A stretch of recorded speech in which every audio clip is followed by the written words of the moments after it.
Korean भाषाको लागि मात्र नभइकन जीवनमा उपयोगी ज्ञानहरू सिपहरू सिकाउनुहुन्छ। गाडी भाडा खर्च नगरी धेरै टाइम खर्च नगरी एकदमै सजिलो तरिकाले पनौतीमै पढ्न सक्ने वातावरण बनाउनु भएको छ सरले। तपाईहरूले दायाँ बायाँ मन नडुलाइकन एउटा सही मार्गदर्शन प्रदान गर्ने यो आरिराङ छानेर आरिराङमा आएर अध्ययन गरेर कोरिया जाने आफ्नो सपना पुरा गर्नुहुनेछ भन्ने विश्वास दिलाउन चाहन्छु। नमस्कार, मेरो शुभ नाम सोनुका तामाङ। आरिराङले प्रदान गर्ने हरेक अवसरहरू म अँगाल्न हुन प्रोत्साहित गर्दछु। आरिराङ केवल शैक्षिक कुराले मात्र नभएर व्यक्तिगत विकास, सृजनात्मकता र दीर्घकालीन जडान निर्माणको बारेमा पनि हो। म चाहिँ धादिङदेखि कोरियन भाषा पढ्नका लागि आरिराङमा बनेपामा रहेको आरिराङ इन्स्टिट्युटमा आएर पढेको थिएँ।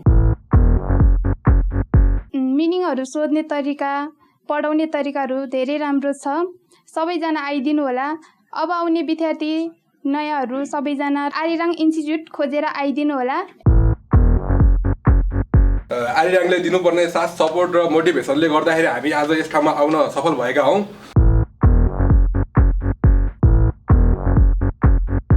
मलाई टाइम चाहियो सर भन्दाखेरि जतिखेर नाइ भन्नु भएन, त्यसको लागि पनि सरलाई विशेष धन्यवाद दिन चाहन्छु। सरले देखाएको बाटोमा हिँड्नुभयो भने तपाईँहरूको सपना एक दिन अवश्य नै पुरा हुनेछ। म चाहिँ +2 सकेपछि के गर्ने कसो गर्ने भन्ने उत्सुकता थियो। अनि +2 सकेपछि अब आइएल्स गर्न नि अब हामी त मिडल क्लासबाट अब अमेरिका अस्ट्रेलिया जान पैसा नहुने, अनि मेहनत गर्छु पढ्छु भनेर कोरियन ल्याङ्ग्वेजको राम्रो पढाउने ठाउँ कहाँ छ भन्दै बुझियो। सुरुमा त धेरै नामहरू आयो इन्स्टिट्युटको, अब बनेपामा पनि धेरै छन्। अनि हाम्रो दाइले पनि यहीँ आरिराङबाट पास गर्नु भएर दाइले यहाँ राम्रो छ भनेर यहीँ आए। अनि यहाँ आइसकेपछि चाहिँ 6 महिनाको कोर्स भनेर लगभग 1 वर्ष जस्तो कोर्स हुन्छ। एडभान्समा चाहिँ हाम्रो आदरणीय सर केबी सरले पढाउनुहुन्छ। त्यहाँ चाहिँ एडभान्सको कुराका साथसाथै अब तपाईँहरूले अन्त गएर पैसा तिरेर मोटिभेसनल क्लास लिनुपर्छ भनेदेखि चाहिँ सरले चाहिँ क्लासमै त्यो मोटिभेसनल दिनुहुन्छ र तपाईँलाई पढौँ भन्ने फिल हुन्छ। बेसिकबाट नपढे पनि मैले यहाँ एडभान्सबाट पढेको थिएँ।